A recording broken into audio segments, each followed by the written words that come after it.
sunrise, new day's dawning, and it's calling you and me, where the mighty Mississippi flows by Memphis, Tennessee. We've got woodlands, fields, and water. Hey, there is no better way. You can find out all about it on Outdoors with Larry Ray. Make some time, take the family, ask a friend, but don't delay. Listen up and learn about it on Outdoors with Larry Ray. Listen up and learn about it on Outdoors with Larry Ray. Good Saturday morning and welcome to another edition of the award-winning Outdoors with Larry Ray. Brought to you proudly by Tennessee Wildlife Resource Agency, Barton Power Sports, Sportsman's Warehouse, and Best Care Home Services. Now, here's your host, Larry Ray. Hey, good Saturday morning. Welcome to Outdoors with Larry Ray. ESPN 790 here in Memphis, Tennessee. Of course, all you good folks out in Brownsville, Tennessee, 1520 AM and FM 95.3. And, of course, over in Jackson, Tennessee, on News Talk 101.5. And I just appreciate all those stations being a part of the Outdoors with Larry Ray Network as we last week celebrated our 17th year on the air, and glad to be back today talking outdoors. Frank Barton should be here. He's on his way from West Memphis, I'm assuming. But we're going to kick it right off with I love to talk birds on Outdoors with Larry Ray, and a lot of people say, well, you got too much hunting, you got too much fishing. Well, I have a variety over the years, and I've always had the privilege of having someone from the Cornell Lab on Ornithology on with us, and we're glad to have, thanks to Pat Leonard and some of the folks up there, to have Dr. Ken Rosenberg with us. He is applied conservation scientist with the lab, but he's also part of a joint effort here with the American Bird Conservancy. So it's good to have Ken on with us this morning. Good morning, Ken. Good morning, Larry. Thank you for being with us on this Saturday morning. And I know a report that I got recently, and I wanted to talk with someone, and you're the person that I've got, about the state of the world's birds. Now, Ken, I know you've been in this a long time. How long? Oh, I've been watching birds for over 50 years, but I've been studying them for 25 or 30 or so.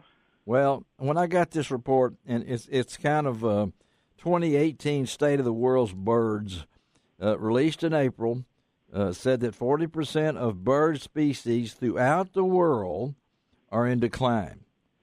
And then it proceeded to list some of them and things along that line.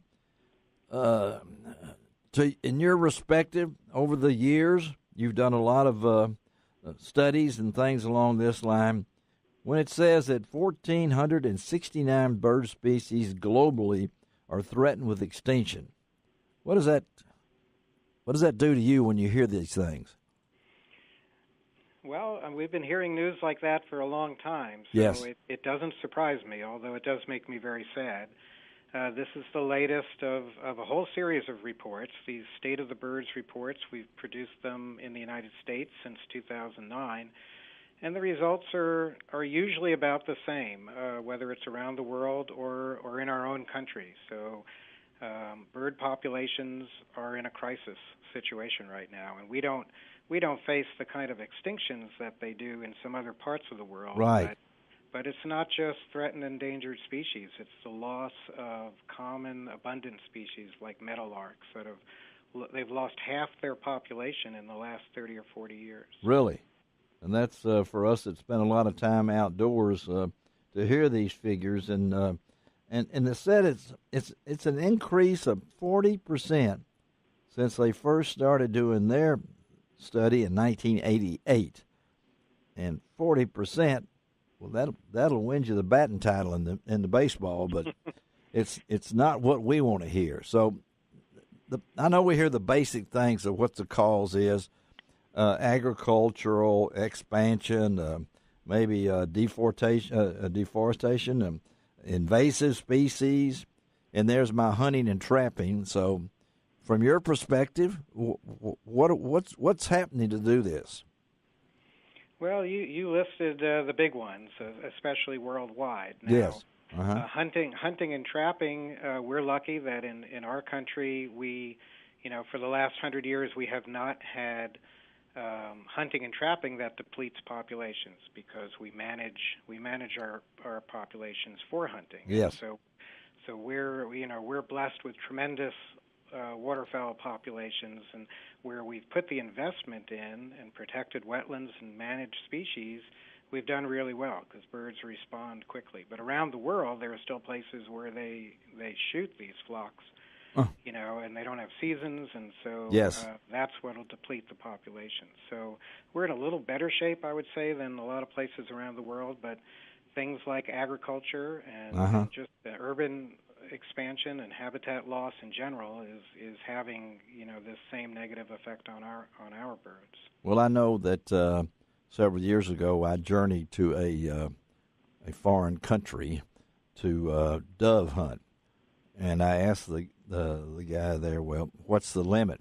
He said 60, and it blew me away when I heard that we could shoot 60 doves in one day.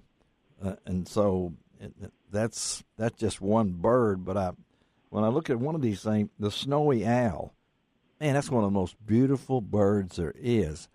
And I'm not sure if our population here, if we have that up in the northern part or any place else, but I know I've seen many videos of the snowy owl and know about it. Then it also listed the European turtle doves. Now, we all got to like turtle doves. I mean, whatever it might be. And then the old world vultures. I'm not sure what that is, but well, the vulture, they're not really like our vultures, and that's a very specific thing where they're actually dying in huge numbers because of chemicals that are used in meat.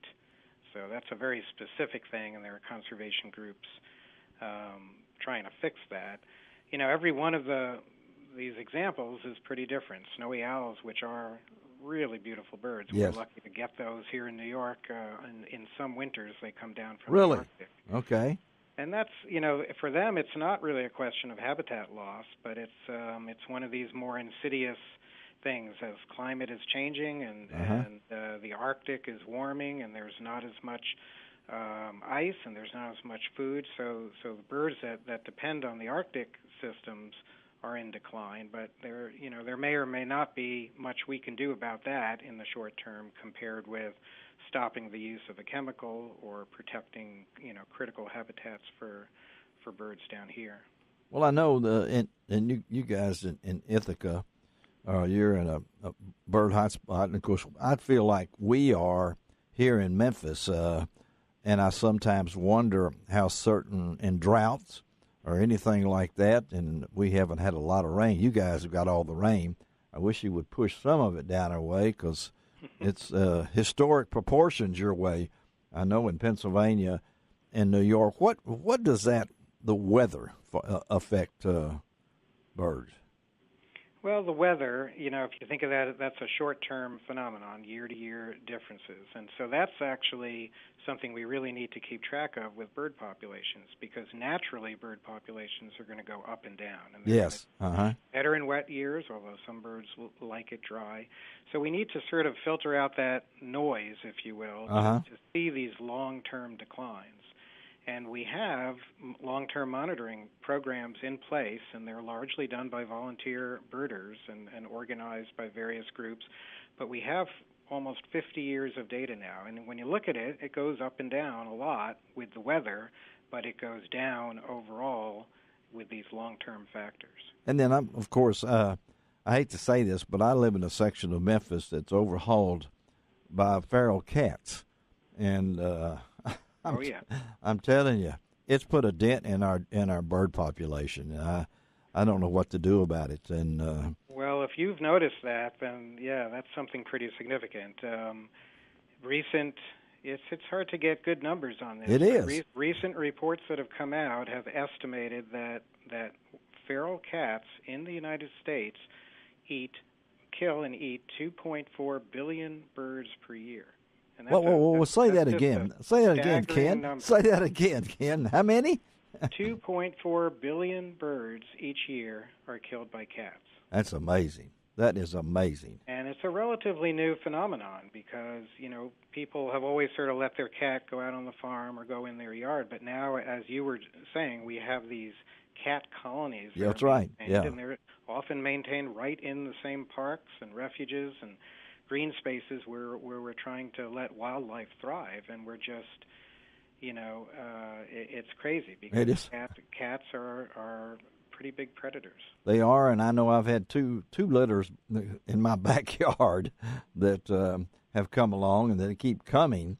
And I know that not only that, they've affected my squirrels too. Of course, they're taking care of that. But that 2.4 billion kind of shook me because I think about half of that's in my backyard, in my cove where I live, so to speak. It seems like there's more cats than there are birds, and I know there's cat lovers. Hey, we got lots of listeners out there. I have nothing against regular cats. You take care of them, but these feral cats are entirely different. And right. Well, I'm one of those cat lovers. I've always had pet cats, and they're good. fantastic Okay. creatures, and I love them. But if you let them out, they're going to do what cats do, and that's kill wildlife, not just birds, but small mammals and lizards and anything else they can catch. And I assume when we start talking about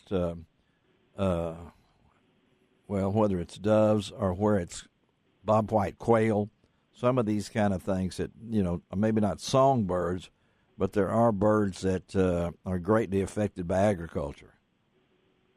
That's right. And of course we all need to eat, and so we need agriculture. And, until very recently, there was a lot of land out there in between the fields, and there were grassy margins, and there were hedgerows, and there were trees. And birds like quail and lots of birds just did really well in that kind of a system.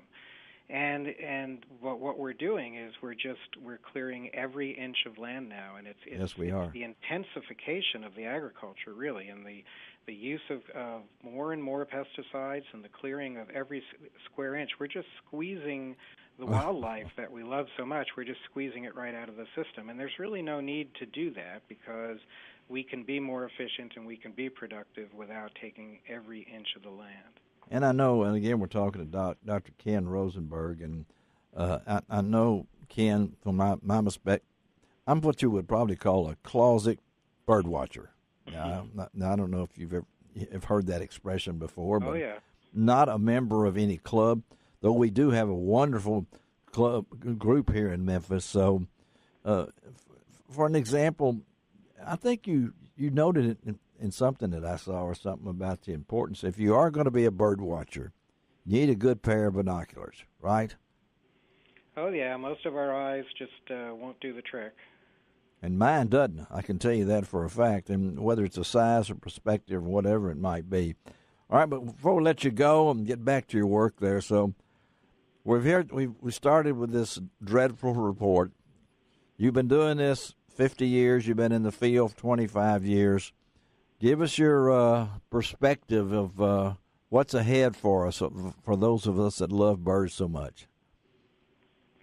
Well, I think, and people say this about a lot of things, I think we're at a critical point because we're seeing these crisis-level declines all around us in birds. And it's doesn't just matter for people who love birds, but birds are an indicator. They're literally canaries in the coal mine. So yes. Bird populations are doing something, then it's gonna hurt us too.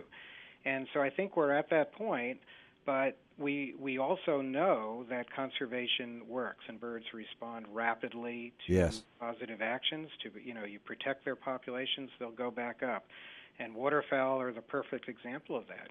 We've invested in that consciously, and hunters were at the forefront of that. And Yes. now we need all citizens and everybody who enjoys nature and everybody who enjoys birds to pay attention, and we need to invest in grassland areas. We need to invest in the oceans. We need to invest in these other habitats with management and conservation that's going to restore the bird populations. We know we can do it. We need the resources, and we need the will of the people really to speak up. Well, I tell you, before we close, can I send some of these Canada goose back to you up there? No, we've got enough of those. Oh, okay. I wanted to make sure that we weren't the only one. It seems like they all play golf too. You know, Sometimes we do a little too good a job. We do. Ken, thank you for being with us this morning. Pleasure always to have somebody from up to the lab, and tell everybody hello, and we'll talk to you down the road, okay? All right, thank you. Thank you, Ken. All right, let's take a break on Outdoors with Larry Ray. Be right back.